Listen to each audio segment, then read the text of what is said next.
Muchas bendiciones, mis hermanos. Hasta sus hogares estamos llegando con la palabra del Señor. Qué privilegio precioso el presentarnos delante de ustedes para compartir las verdades del Señor plasmadas en su palabra. Yo quisiera en este momento que me acompañara ahí en su hogar, a que pudiéramos orar y pedir la dirección del Señor. Padre, en el nombre de Jesús nos acercamos a ti, agradeciéndote, Señor, tanta bondad y tanta misericordia. Agradeciéndote, Señor, el favor que tienes para con cada uno de nosotros y tu voluntad preciosa, Señor, al brindarnos tu salvación, Señor, a nuestras vidas. Hoy nos presentamos ante ti pidiéndote la iluminación de tu palabra para poder asimilarla, para poder entenderla, Señor, y a través de ese entendimiento poder llevar mucho fruto que glorifique tu nombre, Señor. Gracias en el nombre de Jesús. Amén. En esta hora, hermanos, yo voy a empezar con una introducción y luego vamos a leer la palabra del Señor. Y fíjense que queremos hablar un poquito sobre la perfección del hombre. Y quiero traer a mente todas las cosas que nosotros utilizamos en nuestra casa, llámese aparatos eléctricos, llámese la mesa que usamos, la silla, nuestra misma cama. Y todas las cosas realmente funcionan de una manera perfecta. Y no nos damos cuenta de esto, sino hasta que las cosas resultan con una falla. Hasta ahí nos damos cuenta que había funcionado perfectamente, pero luego resulta con un problema. Y es ahí donde nos dimos cuenta y donde decimos, esta cama me aguantó 20 años, ¿verdad? Y hasta ahora se le quebró la pata. Y entonces improvisamos ahí para ponerle una madera o un bloque, mientras se consigue otra que pueda funcionar perfectamente. Y cuando nosotros experimentamos esa perfección en las cosas, es de agrado para nosotros. Es decir, uno toma su vehículo, ya sea un carro, una moto, incluso una bicicleta, y al trasladarse de un lugar a otro y llegar en buenas condiciones, uno está contento y agradecido de que la cosa funcionó perfectamente. Pero ahora viene la gran pregunta: ¿cuál es la perfección del hombre? Porque en el mundo se tiene un tipo de perfección y algunos lo enfocan por la salud. Dicen, teniendo salud, ahí yo estoy hecho. Porque teniendo salud voy a poder trabajar, voy a poder hacer las cosas, voy a poder hacer mis proyectos teniendo la salud. Y entonces para este hombre lo perfecto es la salud. Pero hay otras personas que dicen, para mí lo perfecto es tener dinero. Teniendo yo dinero puedo hacer de todo. Y puedo hacer mis cosas, puedo hacer mis negocios. Y que el dinero no me falte, yo voy a estar bien. Otros más hablan sobre la fama. Dicen, si yo tengo fama, no tengo problema. Yo me paro aquí en esta esquina, me pongo a cantar con este talento que tengo y la gente empieza a darme dinero. Entonces, con la fama que yo mantenga no hay problema. Algunos más dicen, no, yo lo que espero es que mi papá me herede y que me deje esa fortuna y entonces ya con eso yo voy a estar hecho y voy a alcanzar la perfección. Unos más osados dicen, bueno, lo que a mí concierne es el placer. El estar yo tranquilo y el estar satisfecho, no hay problema. Así que si hoy logré desayunar, logré almorzar y cenar, pues ahí estoy hecho. Si tengo un techo, si tengo una cama donde descansar, ahí estoy hecho. Y entonces vemos que el hombre enfoca la perfección en muchas cosas. Pero nosotros como hijos de Dios buscamos la perfección a través de la palabra de Dios. Y por eso ahora sí quiero llevarlo a un pasaje de la Biblia que lo vamos a buscar en 2 de Timoteo, en su capítulo 3, y lo vamos a leer primero el versículo 17 y luego vamos a regresar al contexto para poder analizar un poquito sobre esto. Entonces dice 2 Timoteo capítulo 3 y versículo 17: a fin de que el hombre de Dios sea perfecto, enteramente preparado para toda buena obra. Entonces fíjese que a los ojos del Señor, la perfección es que el hombre esté preparado para toda buena obra. Y es aquí donde precisamente empieza nuestro tema, porque nosotros podemos medirnos cómo estamos con respecto a las buenas obras. Yo recuerdo en mis tiempos en que estaba más joven y el Señor me pedía cosas, obras, y en algunas ocasiones yo no fui capaz de hacerlo, porque decía, ay no, el Señor me pide que yo le dé dinero, por ejemplo, a este hermano, y yo lo miraba y decía, pero si él tiene carro, y yo apenas ando en bicicleta, ¿por qué tengo que darle yo dinero a él? Pero es hasta que uno crece, hasta que uno experimenta, que se da cuenta que tener un carro no es el tener todo resuelto. Más bien es tener un gasto extra, porque uno tiene que moverse en el carro y gasta combustible, y hay que hacer el servicio, y que se gastan las llantas, y que hay que pagar el impuesto cada año, y miren, una serie de cosas. Entonces, a veces el Señor viene a nuestra vida, nos solicita una buena obra, y no somos capaces de hacerla.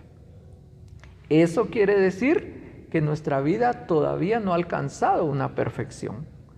Porque cuando el hombre está dispuesto a hacer la buena obra y le es fácil hacerla, entonces quiere decir que ha alcanzado una perfección. Pero el versículo anterior nos va a dar los pasos que tenemos que dar si nosotros no hemos alcanzado esa perfección. Vamos a leer siempre ahí en 2 Timoteo capítulo 3, pero ahora el versículo 16, y vamos a seguir adelante con el 17 que ya leímos. Entonces dice, toda la Escritura es inspirada por Dios y útil para enseñar, 1, para redarguir, 2, para corregir, 3, para instruir en justicia, 4. ¿Para qué esto? A fin de que el hombre sea perfecto y sea enteramente preparado para toda buena obra. Entonces aquí están plasmados en la palabra del Señor 4 pasos que nosotros debemos de seguir para que al final de nuestros días, o si usted quiere, ya joven y teniendo estos pasos, podamos estar preparados para la obra del Señor. Recuerde usted que la obra del Señor implica muchas cosas. Y a veces el Señor nos insta y nos motiva a hablarle a una persona del Evangelio de Cristo. Y decimos, ay, es que me da pena, es que me da vergüenza, o tal vez él no sabe que soy cristiano, o cómo empiezo. Y empieza uno con sus objeciones. Pero eso también es parte de la obra del Señor. Yo recuerdo, más o menos tenía unos 16 años, 17 por ahí. Y el Señor me instó a hablarle a una persona, pero esta persona había vivido una vida indigente totalmente a causa del alcoholismo. Y el Señor me instó a que le fuera a hablar. Y yo luchando ahí en mi mente, porque habían más personas. Y entonces en mi mente le digo al Señor, Señor, si es realmente tu voz y tu voluntad que quieras que yo haga esto, que el hombre se salga a la calle. Y que no se vaya, que se siente por ahí, y entonces yo le voy a ir a hablar. Y el Señor tan bello, ¿verdad? Qué paciencia tiene el Señor con nosotros, que aquel hombre se levantó y se fue a la calle. Y dije yo, ya se fue. Y entonces salí a ver a la puerta, y como a unas 3 casas se fue a sentar. Entonces ya no tuve escapatoria. Dije yo, no, esto es plan del Señor. Así que ahora no me puedo echar para atrás. Me salí, tenía el tiempecito, me salí del trabajo y me fui a incluquear ahí donde estaba él sentado. Y le digo yo, ¿sabe usted que hay alguien que le ama? ¿Sabe usted que la condición en que ha vivido no es la condición que Dios quería darle? Y entonces se me quedó viendo algo molesto y me empezó a hacer así y me decía, cállate, cállate, me decía. Y entonces, ya movido por el Señor, le empecé a decir, usted se va a morir. Y cuando se muera, ¿a dónde va a ir? Su alma es eterna. Puede pasar en el cielo o puede pasar en el infierno. Pero mire qué bondad la de Dios, el que hoy le venga yo a hablar y a decirle que Dios quiere recibirlo en su reino. Ahí el hombre se quebró. Empezó a llorar y empezó a llorar. Y yo le digo, ¿quiere recibir a Jesús en su corazón? ¿Quiere darle lugar a Jesús? Y miren, ahí yo me sentía campeón, ¿verdad? Y el hombre se puso a llorar, oré por él y todo. Y ahí quedó. Al día siguiente me voy enterando que aquel hombre en la noche se murió. Y dije yo, santo Dios, ¿qué hubiera pasado? ¿Qué cargo de conciencia en mi vida si yo no le hubiera hablado del Evangelio? Yo creo que cuando llegue yo al cielo, ese hombre va a estar ahí. Tal vez solo de portero en el reino de los cielos, pero feliz, contento. Y espero estrecharle la mano y decirle, fue mi primera obra en el Señor. Y yo le hice caso al Señor y me siento con gozo. Y él dio aparentemente mínimo, poco testimonio, porque la gente que lo vio en el estado que estaba le dio dinero para que se fuera a echar el trago. Y él a partir de ese momento ya no tomó. El tío donde yo trabajaba me dijo, fíjate que pasó de regreso y ahí llevaba el dinero, me dijo, que yo le di. No se echó el trago, me dijo. Pero se fue para su casa y se murió, me dijo. Entonces, había evidencia de que el Señor había entrado a su vida. Y entonces el hombre debe estar preparado para eso. Nosotros debemos de estar preparados para la buena obra del Señor. Pero ahora vamos a analizar paso por paso para que nosotros veamos lo que necesitamos y que podamos reforzar aquellas cosas que nosotros realmente necesitamos reforzar. Vamos a ir primero con la enseñanza. El primer paso es la enseñanza. Recordemos que dice que toda la Escritura es inspirada por Dios. Es decir, donde vamos a encontrar la enseñanza es en la palabra del Señor. Cuando se habla de enseñanza, entonces no estamos hablando de un estudio secular. No estamos hablando de un estudio universitario para poder tener el aqueo de hacer la obra del Señor. No, estamos hablando de la palabra del Señor. Entonces, enseñar. ¿Qué es enseñar?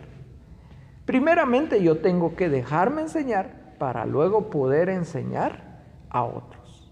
Yo puedo enseñar aquello que ya aprendí, pero si yo no he aprendido aquello, no lo puedo enseñar a otros. Entonces, la palabra del Señor nos marca 4 pasos en el libro de Proverbios, los cuales nos los han repetido mucho, pero no está por demás el que los veamos. El primer paso es una instrucción. Cuando el Señor nos ve que fallamos, que pecamos, que le ofendemos, Él no asoma de una vez con el azote, con la vara, con el chicote y nos da, sino que Él nos llama y nos instruye. Y nos empieza a hablar por medio de su palabra que aquello que estamos haciendo no está bien. Basémonos en los mandamientos. Hay un mandamiento que dice, no robarás. Y entonces el niño, como no sabe, viene a la iglesia y todo, pero no sabe, empieza a robar. Y el Señor se toma el tiempo para poder instruir a aquel niño a través de su papá, a través de un tío, a través de un abuelo, para explicarle que no se debe robar. Y al niño le queda claro. Le dicen entonces, cosas ajenas, no. Cosas que no son tuyas, no. Porque la Biblia dice, no robarás. Y al niño le queda claro. Y él dice, está bien. Pero como él ya vio esa forma fácil, entonces ahora ve la oportunidad otra vez. Y dice, ya conozco el mandamiento, ya sé que no debo robar, pero es que es muy tentador. Y entonces toma, vamos a suponer 5 quetzales, los toma. Y se dan cuenta y lo descubren. Entonces ahora ya no es una instrucción. Ahora va a venir otro paso. Y el paso es la exhortación. Lo van a venir a exhortar y a recordarle lo que ya había aprendido. Fíjese, es el segundo paso. Y entonces le dicen, mira, ya platicamos, te dijimos que eso no está bueno, no está bien. debes de cumplir el mandamiento de Dios, además no es correcto, mira cuántas personas están en la cárcel por haber empezado a robar. Y el niño dice, está bien. Al poco tiempo se volvió a presentar otra vez la situación. Pero ahora no son 5, ahora ya hay 10. Entonces dice, es que si fueran 5 yo me aguantaría. Pero como son 10, y entonces viene y los toma y cae otra vez. Entonces ahora ya hubo instrucción, ya hubo exhortación, ahora viene una reprensión. Ya la reprensión ya suena como un poco a reclamo, ¿verdad? Ya como a que va a decirle, mira, ya te dije, ese caso. Ya, pero fíjense que es el último paso, así tranquilo, porque después de esto ya viene el castigo. Entonces el niño, bueno, dice, hoy sí me regañaron duro. Pero ve la oportunidad otra vez y dice, bueno, me regañaron por 10, por 2 quetzales no me van a regañar. Y entonces los toma. Pero es el mismo acto. Y entonces asoma el papá y le dice, bueno, ya te dije, te instruí, te exhorté, te reprendí, no hiciste caso. Entonces ahora toca el castigo. Y allá va el niño, ¿verdad? A ponerse embrocadito en la cama. Y el papá con la vara. Yo le decía a mi hijo, te va a doler. Pero ese dolor te va a enseñar a no hacer las cosas malas. La Biblia dice que la necedad está ligada al corazón del muchacho. ¿Y cuál es el remedio? La vara. Solo la vara le va a quitar la necedad. Así que vamos pues, 2 te voy a dar. Y le daba. Bueno, a llorar pues por allá con su mamá. Pero aprendían y aprendieron a caminar. Ahora en el Señor nos toca igual. El Señor viene y nos dice, mira, eso que estás haciendo no está bueno. Mira, por medio de la palabra, uno abre la Biblia y qué casualidad que ahí le sale el pasaje. Ahora que no abre la Biblia uno, sino que la enciende, ¿verdad? Tan bonitas las Biblias electrónicas porque hasta traen un texto para que uno lea diariamente. Un texto, hasta lo adornan y así bonito. Y es el texto del día. Y a mí me gusta mucho verlo y a veces hasta memorizarlo cuando no lo sé. Y ahí le habla el Señor a uno. Pero a veces es un texto de confrontación. Cabal, lo que uno está medio haciendo, medio queriendo hacer de pecado, ahí le habla el Señor. Y es el Señor enseñándole. Va a llegar un momento en que el Señor va a decir, bueno, ya te di los 3 strikes y ahora te toca el castigo. Y a través de ese caminar, nosotros nos preparamos para hacer la buena obra del Señor. Por eso, cuando ve uno a un niño repartir tratados, qué alegre, qué bonito. Cuando uno ve al joven repartir tratados, qué bonito, qué alegre. Pero cuando uno ve a una persona madura en el Señor, repartir un tratado y darlo con seguridad, decirle, mire, lea esto, ahí va a encontrar la vida eterna. Dice uno, este hombre ya está trabajado. Hace poco estábamos repartiendo tratados y cuando extendí yo los tratados, me dice una señora, no. Yo le digo, ¿cómo es posible que me va a rechazar unas entradas al cielo?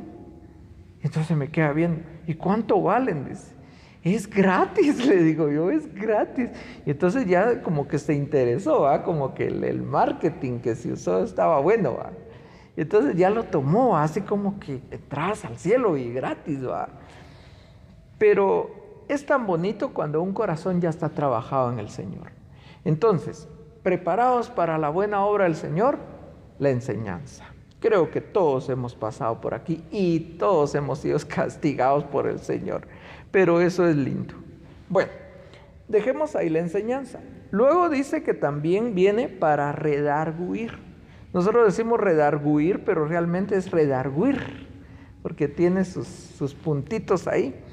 Entonces, esta palabra se refiere directamente a llevarle la contraria, así dice el diccionario de la RAE, a llevarle la contraria a lo que un opositor dice. Entonces, viene el hombre con su justicia y dice, no, sí, yo soy buena persona, dice, yo no le hago mal a nadie. Pero la Biblia dice, por cuanto todos pecaron. Y ahí entra Él. Fueron destituidos de la gloria de Dios. Porque no hay justo, ni aun uno. Porque todas las buenas obras de ustedes, delante de Dios, son como trapo de inmundicia. Entonces, ¿para dónde agarramos? Pero el hombre dice, no, yo me justifico. Entonces la Biblia viene para redarguir, para decirle al hombre, eso no es así. Y eso es un poco más duro en nuestra vida, porque entonces nosotros creamos nuestro propio camino y la Biblia tiene otro camino. Yo recuerdo, realmente tengo la bendición de haber crecido en el Evangelio y veía hermanas que cambiaban, depende del estado que estaban viviendo.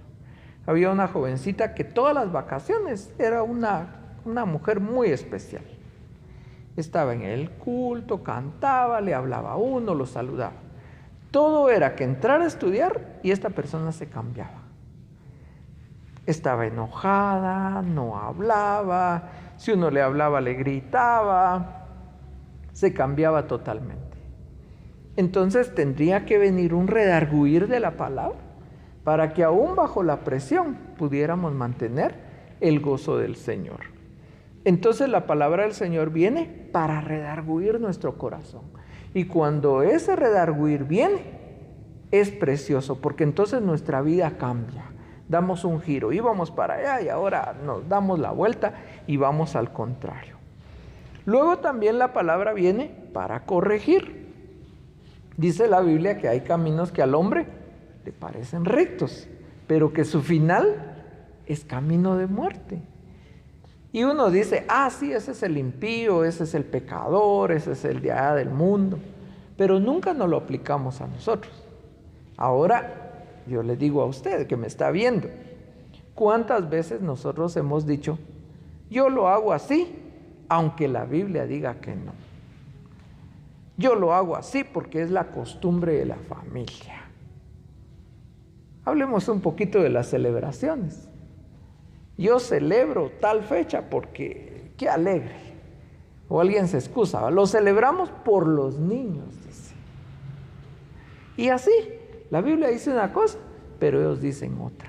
Y entonces ahí es donde tiene que venir la corrección de parte del Señor, para que nuestro camino sea derecho y sea recto. Luego viene la última parte, que es instruir.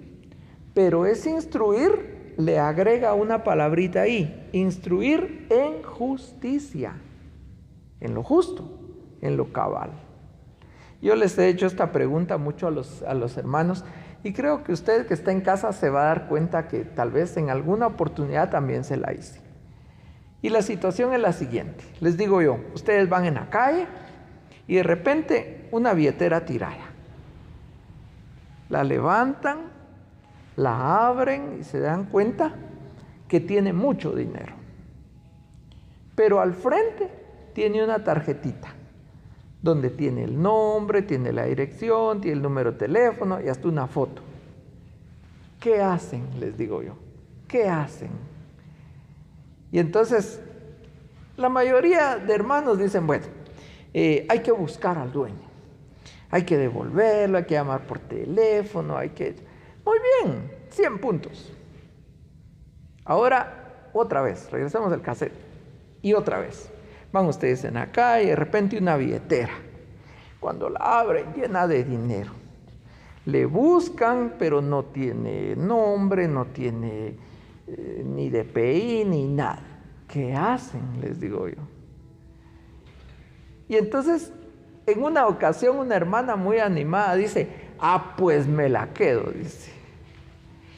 Sincera, ¿verdad? Pues me la quedo. Y yo les dije, la billetera no es de ustedes. No es de ustedes. Sencillo. Es que pero tiene un dueño. Que ustedes ignoren quién es el dueño, no les da el derecho de tomar esa billetera. Así que toman la billetera, van a la policía o van a una radio o van a la MUNI y dicen, miren, anuncien o busquen al dueño, y ahí está.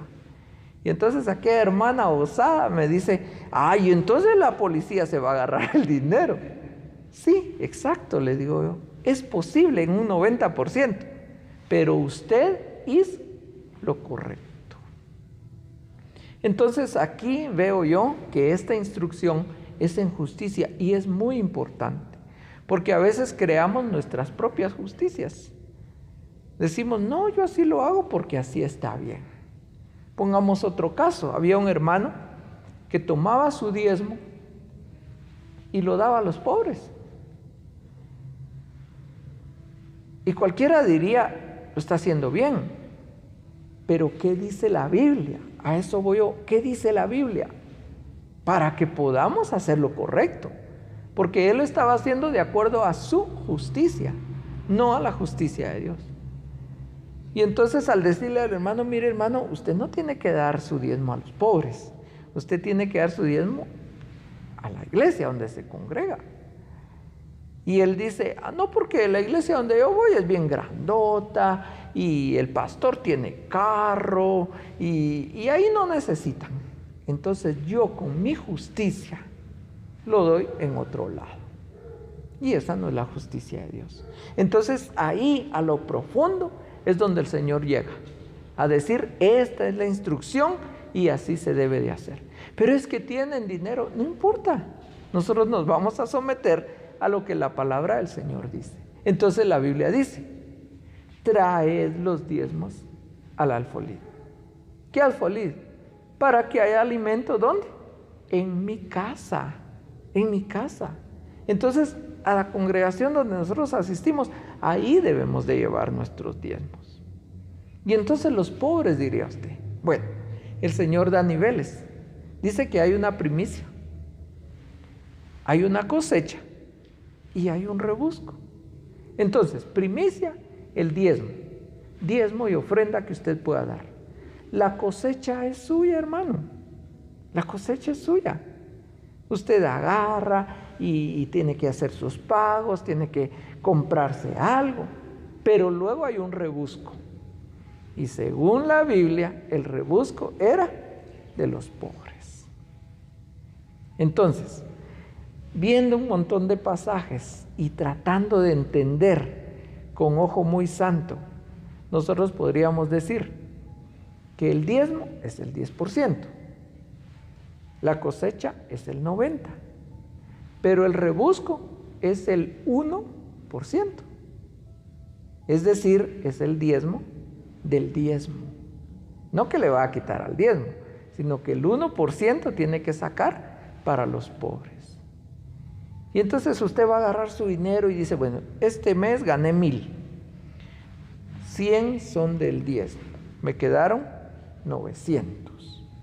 De estos 900 yo voy a sacar el 1%, que son 10 quetzales de los 1,000, va. 10 quetzales. Y dice, pero 10 quetzales para... Usted guárdelo.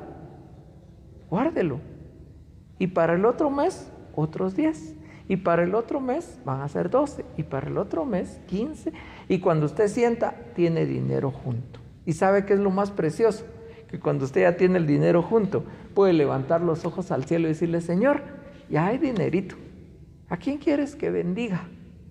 Y mire, no va a faltar la preciosa voz del Señor diciéndole a fulano, llévale el dinero o comprarle esto y llevárselo. Ay, miren, no hay experiencia más linda que ser instruido por el Señor. Entonces sale todo esto porque a veces nuestra instrucción, nuestra forma de pensar es muy diferente a la justicia de Dios. Yo escuché a una hermana, miren, me asombró. Y realmente, porque el Señor tiene paciencia con nosotros.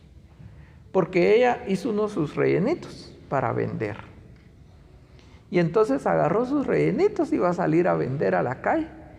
Alza sus ojos al cielo y dice, Señor, que venda todos los rellenitos. O no hay diezmo. ¿Qué les parece? Yo me quedé, si el Señor podría agarrarla así con todo y sus rellenos. Pero miren qué paciencia la del Señor, qué paciencia.